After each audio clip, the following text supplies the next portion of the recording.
اللہ رب العالمین نے جو ہم نے پچھلی نشست میں باتیں بیان کی ہیں کہ قل ارونی الذین الحقتم بہ شرکاء کلا، اللہ سبحانہ و تعالیٰ نے رسول اللہ کی زبانی فرمایا صلی اللہ علیہ وسلم، آپ ان سے ذرا پوچھو کہ جو ہے اللہ تعالیٰ کی عبادت میں جس کو تم شریک ٹھہراتے ہو، ذرا بتاؤ کہ ان کی تخلیق کیا ہے، ان کی حیثیت کیا ہے، کہاں ہیں وہ۔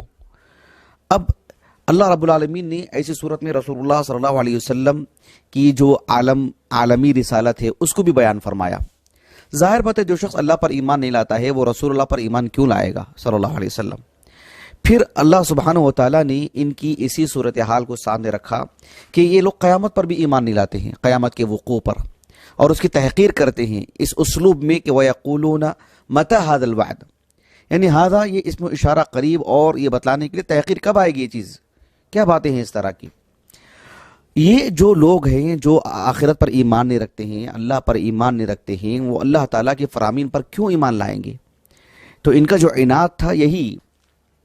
کہ اللہ سبحانہ و تعالیٰ پر ایمان نہیں لائے، تو انہوں نے کہا کہ وقال الذین کفروا لن نؤمن بهذا القرآن ولا بالذی بین یدیہ، کہ کافروں نے کہا کہ ہم نہ قرآن پر ایمان لائیں گے نہ اس سے قبل والی کتابوں پر ایمان لائیں گے۔ یہ کہنے والا کون شخص تھا؟ یہ ایک قدیم مفسر، بلکہ اہل علم نے جو یعنی اسلامی تاریخ میں جو کتابیں وجود میں آئیں اس اعتبار سے بھی جن کتابوں کو پیش کرتے ہیں ان میں سے ابن جریج رحمہ اللہ کے جو تفسیر ہے وہ ایک قدیم تفسیر ہے، اس میں انہوں نے لکھا کہ وقال الذین کفروا سے مراد ابو جہل ہے، حالانکہ یہ جمع کا صیغہ ہے، قالا یہ واحد کا صیغہ ضرور ہے لیکن فاعل ظاہر ہونے کی وجہ سے صیغہ واحد لایا گیا، وقال الذین کفروا۔ مجھے یاد آ رہا ہے کہ غالباً سورۃ اللیل کی تفسیر میں حافظ ابن کثیر نے لکھا ہے رحمہ اللہ کہ وَيَتَجَنَّبُهَا الْأَشْقَى الَّذِي، اس سے پہلی والی جو آیت کریمہ ہے کہ جنت سے اللہ رب العالمین نے جو بدبخت آدمی ہے اس کو دور ہی رکھے گا۔ وہ بدبخت کون ہے؟ ابن کثیر نے کہا کہ رحمہ اللہ ایک قول آتا ہے ابو جہل سے متعلق ہے، وہ ہوگا۔ کچھ اور بھی اقوال آتے ہیں کہ جو ہے عام کفار ہیں۔ ابن کثیر نے کہا رحمہ اللہ کہ مکی صورتوں میں جہاں پر بھی اس طرح کی چیزیں آتی ہیں کہ یہ کفار نے ایسی بات کہی ہے، اس میں عام طور پر عام کفار تو ہوتے ہی ہیں، اس میں یہ ان کا جو رئیس ابو جہل وہ تو ہوتا ہی ہے، کبھی خصوصیت کے ساتھ اس کا ذکر ملتا ہے، مطلب ایک اصول کے تحت، اور کبھی ضمناً وہ آ ہی جاتا ہے۔ تو یہاں پر بھی ابن جریج نے جو کہا ہے کہ جی ابو جہل مراد ہے۔ بہرحال یہ عام کفار کی سوچ تھی۔ اللہ سبحانہ و تعالیٰ نے ان کے بارے میں بات کہی ہے کہ وقال الذین کفروا لن نؤمن بهذا القرآن ولا بالذی بین یدیہ، ان کے اندر اتنی سرکشی کہاں سے آئی، اتنی تیزی کہاں سے آئی کہ انہوں نے کہا کہ ہم نہ قرآن پر ایمان لاتے ہیں اور ہرگز ایمان نہیں لائیں گے۔ لن نؤمن، گویا کہ اہل ایمان کے اندر ایک مایوسی ڈالنا چاہتے ہیں، تم بولنا ہے بولتے رہو، تم ہم کو سمجھانا ہے سمجھاتے رہو، تمہارے مشن پر اڑے رہتے ہیں اڑے رہیے، اور ہمارا بھی سن لیجئے، فیصلہ یہی ہے کہ لن نؤمن، گویا کہ ایک مایوسی کا مطلب ایک عنصر ڈالنا چاہتے ہیں سامنے والے کے دل میں۔ لن نؤمن بهذا القرآن ولا بالذی بین یدیہ، پچھلی آسمانی کتابوں کو انہوں نے جوڑ کے کیوں پیش کیا؟ اس میں ایک راز کی بات ہے، وہ یہ ہے کہ یہ جو کفار مکہ تھے، پیارے رسول صلی اللہ علیہ وسلم جب ان کے سامنے نبوت کا اعلان فرمایا تو ان کے تجارتی تعلقات تو تھے ہی ملک شام سے، اور مدینہ یثرب اس دور میں ایک درمیانی طور پر ایک مرکزی علاقہ تھا جہاں وہاں سے ہوتے ہوئے جاتے، ان کے روابط تھے سب کچھ۔ تو یہ مدینہ جاتے تھے تو، اور مدینہ میں ہم کو معلوم ہے کہ جو یثرب علاقہ ہے جس میں یہود بکثرت رہا کرتے تھے، وہاں پر احبار بھی رہتے تھے، علماء بھی تھے، ان کے دوستانہ تھے، تعلقات تھے، روابط تھے، اس بنیاد پر یہ رسول اللہ کے سلسلے میں باتیں کیا کرتے تھے صلی اللہ علیہ وسلم۔ اور یہ آپ علیہ الصلوۃ والسلام جو باتیں پیش کرتے، کبھی ان کے سامنے جاتے کہ دیکھو ایسی باتیں ہیں، ہم کیسے ان کا منہ بند کریں، یہ طرح طرح کی باتیں کرتے۔ ٹھیک ہے کہو کہ جو ہے یہ اخبار کی کتاب لانے کے لیے کہو محمد کو صلی اللہ علیہ وسلم، دیکھتے ہیں کہ نبی ہیں کہ نہیں ہیں، ان کو ایسے کرنے کے لیے کہو، ان کو ایسے کرنے کے لیے کہو، یہ آ کر کے کہا کرتے تھے، اور پھر دیکھتے تھے کہ جو ہے مطلب وہ ایک طرح سے یعنی تضاد بیانی ان کے اندر ہی ان کو معلوم ہوتی تھی، خود اہل کتاب کے اندر ان کی تضاد بیانی یا ان سے متعلق جو ہے یعنی کہتے کچھ ہیں کرتے کچھ ہیں۔ بہرحال اس میں انہوں نے ایک مرتبہ گئے کہ جو جا کر کے انہوں نے اہل کتاب سے پوچھا کہ جو ہے ہم کیسے جو ہے ان کا آخر منہ بند کریں۔ کہا کہ دیکھو ہمارے پاس جو کتابیں آسمانی کتابیں تورات، اس میں جو آخری نبی ہیں ان کے اوصاف بتلائے گئے ہیں، ان کا حلیہ بتلایا گیا، ان کی حیت بتلائی گئی، ان کے اوصاف یعنی حتیٰ کہ ان پر ایمان لانے والوں کے اوصاف، ان کے علاقہ کا وصف بتلایا گیا ہے، سب کچھ پوری تفصیل کے ساتھ ہیں، آپ ان کے سامنے رکھو۔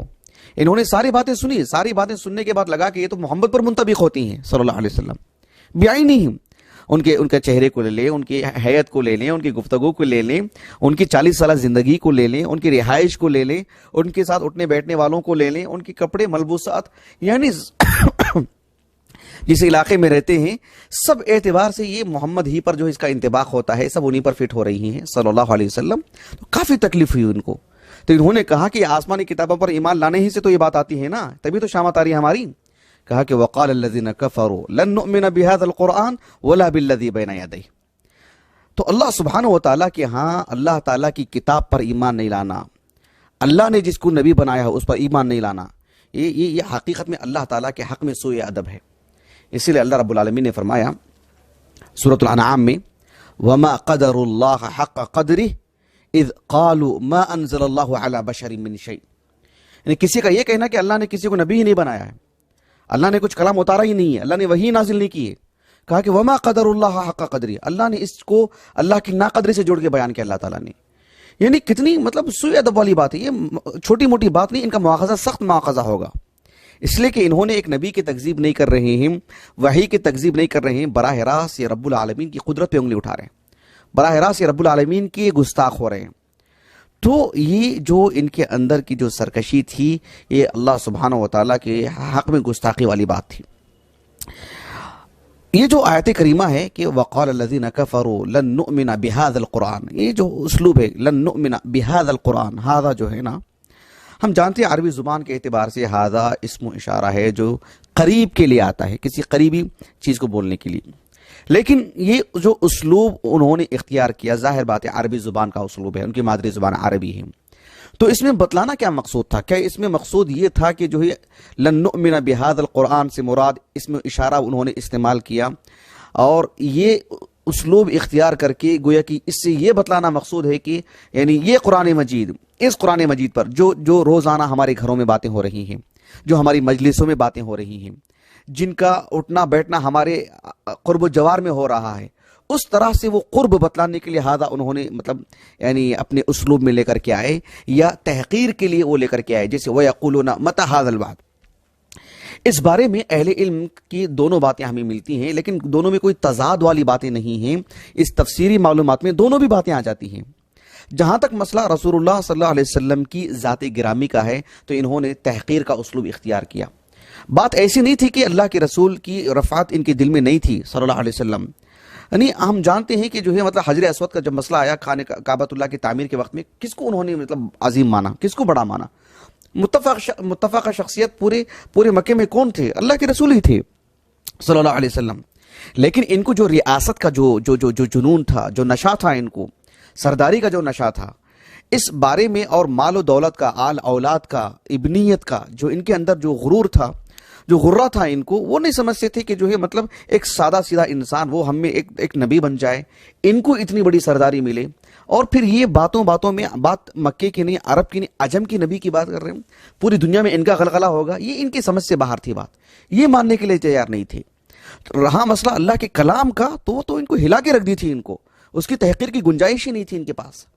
تو یہ دونوں چیزیں لن نؤمن بهذا القرآن سے مراد. حالانکہ دیکھو آپ رسول اللہ کی بات آتی ہے، اللہ تعالیٰ نے قرآن مجید میں فرمایا سورۃ انبیاء میں کہ وَإِذَا رَأَوْكَ الَّذِينَ كَفَرُوا إِن يَتَّخِذُونَكَ إِلَّا هُزُوًا أَهَذَا الَّذِي يَذْكُرُ آلِهَتَكُمْ. یعنی جب رسول اللہ صلی اللہ علیہ وسلم کی بات آتی تو کہتے کہ یہی ہیں،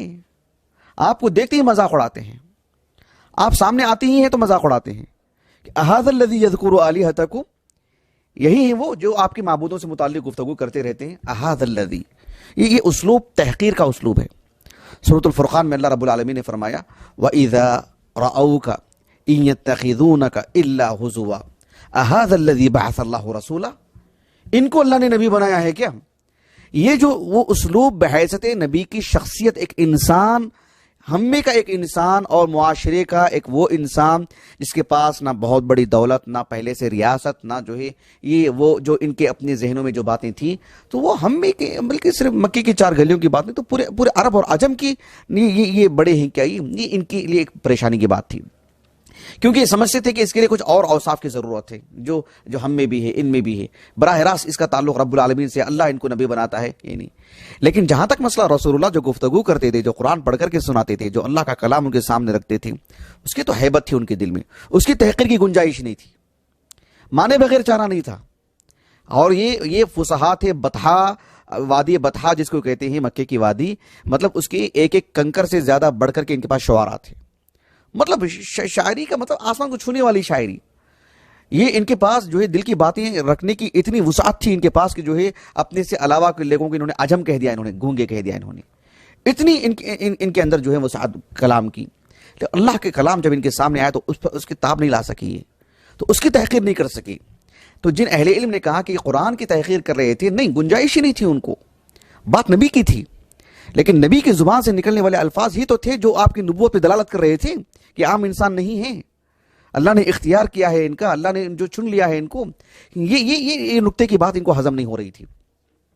اللہ سبحانہ و تعالیٰ نے یعنی اللہ کے رسول کو جو نبی بنایا، جو قرآن نازل کیا، آپ دیکھو، ہم جانتے ہیں، صحیح بخاری کی حدیث ہے، آپ علیہ الصلوۃ والسلام جب مکے میں، یعنی موطا امام مالک کی روایت ہے یہ، کہ اللہ کے رسول علیہ الصلوۃ والسلام جب عتبہ کے سامنے، عتبہ کو بھیجا گیا نا کہ آپ کو سمجھا کے آئیں سب کچھ، آپ علیہ الصلوۃ والسلام نے عتبہ کی سارے باتیں سنی، آپ نے جواب میں اپنی باتیں تو نہیں کی، آپ نے سورۃ فصلت پڑھ کر کے سنائے،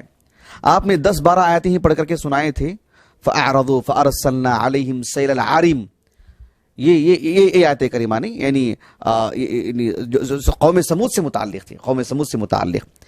سمود سے متعلق جو ہلاک کیا گیا، وہ آیتیں پڑھ کر کے اللہ کے رسول نے ان کو سنائی صلی اللہ علیہ وسلم۔ تو وہ عتبہ نے کہا کہ بس کیجئے۔ اللہ کے رسول نے کیا کہا ان سے؟ آپ علیہ السلام نے کہا کہ هل ترى بما تقول به بأسا، بما اقول به بأسا، میں جو باتیں کر رہا ہوں آپ کو اس سے کچھ کھٹک ہے کیا؟ هل ترى بما اقول به بأسا، کہا کہ لا، والدماء، الدماء خون سے مراد یعنی وہ میرے بتوں کی قسم ہے، یعنی جن کے سامنے ہم اپنے جانوروں کو ذبح کرتے ہیں، جن کا خون بہاتے ہیں، وہ مقصود تھا، لا والدماء، یعنی اللہ کی قسم، تمہاری باتوں سے کسی کو اعتراض ہی نہیں، مطلب اتنا اعلیٰ، اتنا ظرف والا کلام، یہ سب کچھ اس کا اقرار تھا۔ صحیح بخاری کے جو معروف حدیث ہے، احادیث طوال میں سے، یعنی عبداللہ بن ابی بن ابی سلول، یہ مجلس میں بیٹھا ہوا تھا، اللہ کے رسول گزر رہے تھے وہاں سے صلی اللہ علیہ وسلم، آپ نے کچھ کلام پڑھ کر کے سنایا، تو عبداللہ بن ابی بن ابی سلول نے کیا کہا اس نے اللہ کے رسول سے صلی اللہ علیہ وسلم، کہا کہ ایھا المرء انہ لا احسن مما تقول، تم جو پڑھ کر کے سناتے ہیں نا، اس سے بڑھ کر کے اچھا کلام تو کوئی ہے ہی نہیں، لیکن اعتراض آپ کی شخصیت سے ہے، آپ نبی کیسے، میں کیوں نہیں بن سکا، یہ چیز ہضم نہیں ہو پا رہی، فی نفسی کلام تو کلام ہے، اللہ اکبر، یہ بات، ان اعلاہ لمثمر وان اسفلہ لمغدق لمثمر، یہ کس نے کہا تھا؟ یہ اللہ اکبر۔ تو یہ انہی لوگوں نے کہا تھا جن کی شاعری مطلب کعبۃ اللہ کی دیوار پر لگتی تھی۔ تو یہ اللہ سبحانہ و تعالیٰ نے اللہ کے رسول کو نبی بنایا ہے، اس کو ماننا ہے، اسی وجہ سے، حسد کی وجہ سے تو نہیں ماننا آپ کو، ورنہ فی نفسی کلام کے بارے میں وقال الذین کفروا لن نؤمن بهذا القرآن، یہ ہذا کا جو اسلوب ہے واللہ عالم یہی زیادہ راجح معلوم ہوتا ہے کہ یہ تحقیر کے لیے نہیں تھا، بلکہ ان کے مابین روزانہ پڑھ کر کے سنایا جانے والا کلام، ان کی مجلسوں میں جس پر گفتگو ہونے والا کلام، وہی جو ہے روزانہ کی باتیں ہو رہی تھی، اس وجہ سے انہوں نے کہا کہ لن نؤمن بهذا القرآن، تحقیر کے لیے ان کے پاس گنجائش تھی ہی نہیں اس کی۔